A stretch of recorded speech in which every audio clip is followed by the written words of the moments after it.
कहानी की शुरुआत विंस नाम के बंदे से शुरू होती है, जो अपने दोस्त को अपने परिवार के बारे में बता रहा था।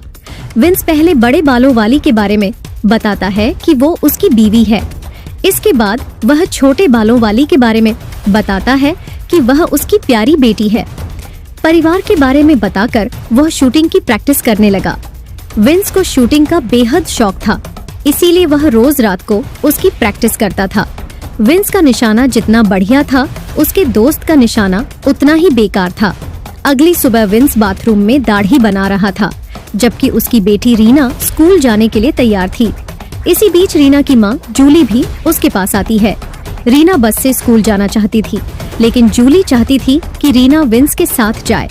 विंस भी अपने ऑफिस जाने वाला था और रीना का स्कूल रास्ते में ही पड़ता था। रीना अपनी माँ को समझाने की काफी कोशिश करती है कि मैं बस से ही जाना चाहती हूँ, लेकिन जूली उसकी कोई भी बात नहीं सुनती।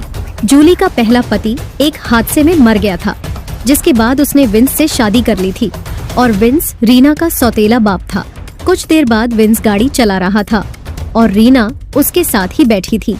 गाड़ी चलाते चलाते वो रीना से छेड़छाड़ करने लगा।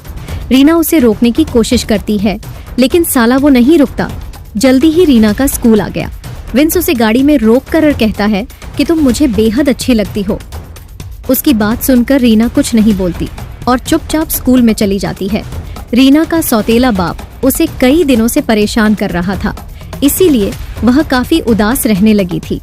उसके दोस्त उससे बात करने की कोशिश करते, लेकिन वो उनकी ज्यादातर बातें अनसुनी कर देती।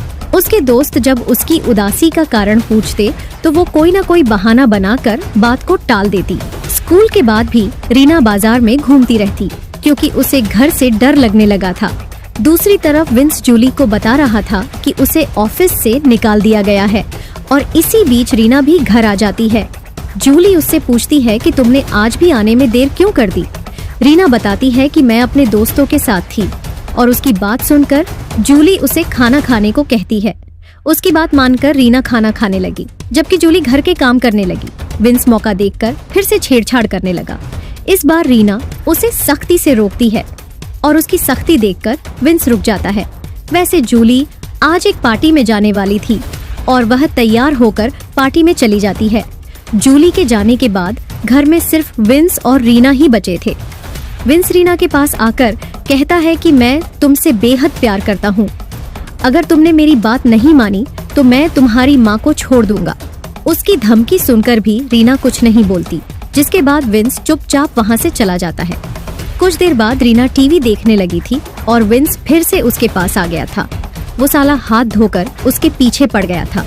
देखते ही देखते वो रीना को गर्म करने लगा और उसके गर्म होते ही उसकी गुफा में धमाके कर देता है।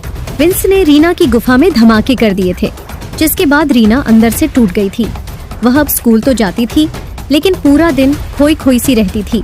विंस को जब भी मौका मिलता तो वह रीना की गुफा में धमाके कर देता। विंस रीना को अपनी बीवी ही समझने लगा था, जिस कारण रीना की जिंदगी खराब होने लगी थी। एक बार वह हिम्मत कर अपनी दोस्त को सब बता देती है कि मेरा सौतेला बाप मेरे साथ जबरदस्ती करता है। पूरी बात जानने के बाद उसकी दोस्त उसे सलाह देती है कि तुम्हें अपनी माँ से बात करनी चाहिए। रीना को उसकी सलाह पसंद आई और वह हिम्मत कर पूरी बात अपनी माँ को बता देती है। जूली विंस को अच्छा बंदा समझती थी, लेकिन वह साला तो कलयुगी बाप निकला। जूली जब विंस से बात करती है तो वह उससे साफ साफ कह देता है कि मैंने तुमसे शादी सिर्फ रीना के कारण ही की है। मुझे तुम में कोई दिलचस्पी नहीं है, बल्कि मैं तो शुरू से ही रीना का दीवाना हूँ। विंस ने 1 साल पहले ही जूली से शादी की थी और वह शुरू से ही रीना के पीछे पड़ा था। जूली उसे समझाने की कोशिश करती है कि तुम गलत कर रहे हो, मगर विंस उसे धमकी देता है कि अगर तुम पुलिस के पास गई तो मैं रीना की प्राइवेट वीडियो दुनिया को दिखा दूंगा। विंस ने रीना की कुछ वीडियोस भी बना रखी थी ताकि जरूरत पड़ने पर वो उनका सहारा ले सके। कुछ महीनों बाद रीना पेट से हो गई और विंस उसकी सफाई करवा देता है। विंस ने रीना की पूरी जिंदगी खराब कर दी थी। उसने उसके साथ पूरे मजे करे थे और उसकी सजा रीना को मिल रही थी। रीना के साथ पूरे मजे करने के बाद विंस उसे मैसन नाम के बंदे को बेच देता है। मैसन लड़कियों से गलत काम करवाता था। विंस से रीना खरीदकर वो भी उसकी गुफा में धमाके करता है। मैसन के पास जरा नाम की लड़की थी जो उसकी लड़कियों का पूरा ध्यान रखती थी। मैसन उसके पास आकर कहता है कि मुझे रीना के साथ बेहद मजा आया, इसीलिए तुम्हें उसका अच्छे से ध्यान रखना है।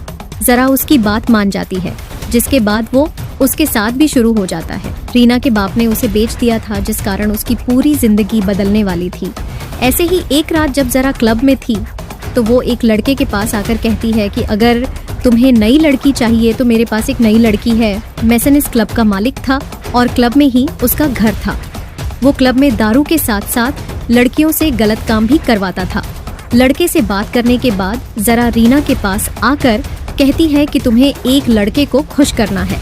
अगर तुमने कोई भी गलती की तो मैसन तुम्हें बहुत मारेगा। जरा की बात मानकर रीना लड़के को खुश कर देती है। कुछ दिनों बाद रीना ने मैसन के घर से भागने की कोशिश की। मैसन रीना को कम मारता है, लेकिन जरा पर पूरा गुस्सा उतारता है। वो उसे मारते मारते कहता है कि तुम्हारी जिम्मेदारी है कि तुम लड़कियों का ख्याल रखो, लेकिन तुम अपनी जिम्मेदारी सही से नहीं निभा रही। यह तो भला हो कि मैंने रीना को भागते हुए देख लिया, नहीं तो यह यहाँ से भाग जाती। जरा पर अपना गुस्सा उतार कर वो वहाँ से चला जाता है। रीना समझ गई थी कि वो मैसन से भाग नहीं सकती। अगर वह भागने की कोशिश करेगी तो मैसन उसे बहुत मारेगा। जरा भी उसके पास आकर उसे समझाती है कि अगर तुमने दोबारा भागने की कोशिश की तो मैसन हम दोनों को मार देगा। कुछ दिनों बाद जब रीना क्लब में बैठी थी तो उसके पास मैक्स नाम का लड़का आता है। वो आते ही उससे कहता है कि मैं एक संस्था की तरफ से आया हूँ। हमारी संस्था तुम जैसी लड़कियों की मदद करती है। अगर तुम मैसन के खिलाफ गवाही देने को तैयार हो जाओ तो हम उसे गिरफ्तार करवा सकते हैं। इतना कहकर वो उसे अपनी गन दिखाता है और कहता है कि तुम्हें मैसन से डरने की जरूरत नहीं। मगर रीना को अब किसी पर भी यकीन नहीं था, इसीलिए वो उससे कहती है कि मैं अपनी जिंदगी से खुश हूँ। इसी बीच मैसन भी उनके पास आ जाता है और वह मैक्स से उसका नाम पूछता है। मैक्स का नाम जानकर वह कहता है कि तुम्हें रीना के साथ बेहद मजा आएगा।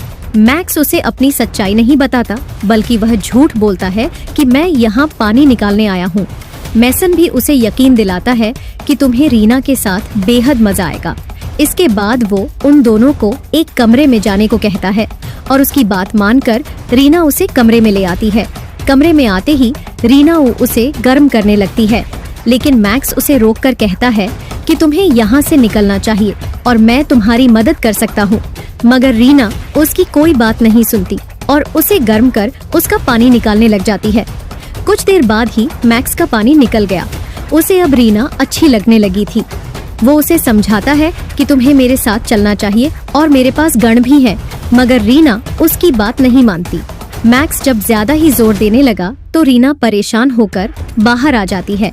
मैक्स भी उसके पीछे पीछे आता है, मगर मैसन के गार्ड उसे पीछे ही रोक लेते हैं। मैसन खुद मैक्स के पास आकर उसे चले जाने को कहता है। मैक्स उससे कहता है कि रीना मेरे साथ जाना चाहती है क्योंकि वो यहाँ खुश नहीं है। इसी बीच एक लड़की मैक्स की गन उठाकर रीना को दे देती है, जो पहले ही नीचे गिर गई थी। मैक्स की बात सुनकर मैसन सीधा रीना के पास आता है। वो उससे पूछता है कि क्या तुम मैक्स के साथ जाना चाहती हो? रीना मना कर देती है, जिसके बाद मैसन के कहने पर मैक्स को भगा दिया जाता है। कुछ देर बाद जरा रीना के पास थी। वो उससे कहती है कि तुम्हें इस दलदल से निकल जाना चाहिए। तुम्हें मैक्स की बात मान लेनी चाहिए थी, क्योंकि जब तुम मैसन के किसी काम की नहीं रहोगी तो वह भी तुम्हारे बाप की तरह तुम्हें किसी को बेच देगा। जरा की बात सुनकर रीना सोच में पड़ गई।